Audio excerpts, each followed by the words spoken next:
আসসালামু আলাইকুম। আশা করি সবাই ভালো আছেন। আর দীর্ঘদিন যাবত পরে আমি আর তুবা একসাথে বাইরে বের হচ্ছিলাম।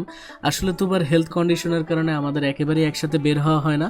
আর আজকে আসলে বের হচ্ছিলাম, আমাদের একটা বিয়ের দাওয়াত ছিল, আর এটা ছিল তুবাদের বাসার ভাড়াটিয়ার একটা বিয়ে। খুব ছোটখাটোভাবে আয়োজন করতেছিল, আর সেটাতে আমরাও শরিক হই। আর সবচেয়ে ইন্টারেস্টিং ব্যাপার হলো মেয়ের বাসা আমাদের বাসা থেকে মাত্র 5 মিনিটের দূরত্ব।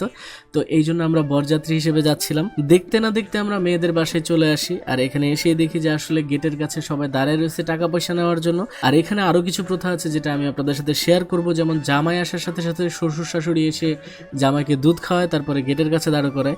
আর এখানে টাকা ছাড়া কিন্তু একেবারে ঢুকতে দিবে না। 2000 টাকা তাদের দাবি ছিল, এটা নিয়ে তর্ক বিতর্ক চলতেছিল। প্রায় 1 ঘন্টার কাছাকাছি শুধু এই তর্ক বিতর্ক হয়। আমাকে আসলে আগে ঢুকে যেতে বলছিল, কিন্তু আমি ভিডিও পারপাসে বাইরে দাঁড়ায় ভিডিও করতেছিলাম। আর আমার খুব ইন্টারেস্টিং লাগতেছিল জিনিসটা, কারণ এই গেট ধরা আমি প্রথমবার দেখতেছিলাম। আমার বিয়ের আগ পর্যন্ত আমার মনে একটা জিনিস নিয়ে খুব কষ্ট ছিল, যে আমাকে কেন কেউ বিয়ের দাওয়াত দেয় না, আমার ফ্যামিলিতে কেন কেউ বিয়ে করতেছে না, কবে আমাকে কেউ দাওয়াত দিবে। আমার বিয়ের আগ পর্যন্ত আমি মাত্র 3টা বিয়েতে অ্যাটেন্ড করেছিলাম, তার ভিতরে 2টা রিলেটিভের ছিল আর একটা মনে হয় বাইরের ছিল। কিন্তু আমার বিয়ের পর থেকে এত পরিমাণের বিয়ের দাওয়াত খাইছি যে বলার কথা না।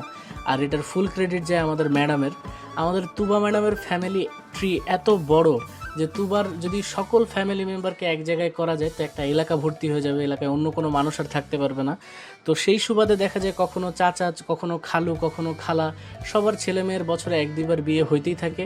আর সেই সুবাদে আমরা দাওয়াত পাইতেই থাকি। তো যাই হোক, এখানে একটা খুব ইন্টারেস্টিং সবজি ছিল, সবজিটা অনেক মজার ছিল। তার পাশাপাশি রোস্ট ছিল, ডিম ছিল আর গরুর মাংস ছিল। খাবার আলহামদুলিল্লাহ ভালো ছিল। আর বিয়ে বাড়িতে একটা জিনিস আমি মানুষকে আগে পচাইতাম, যে ঝোলের তরকারির ভিতরে কেন জানি মানুষ দই দিয়ে খায়।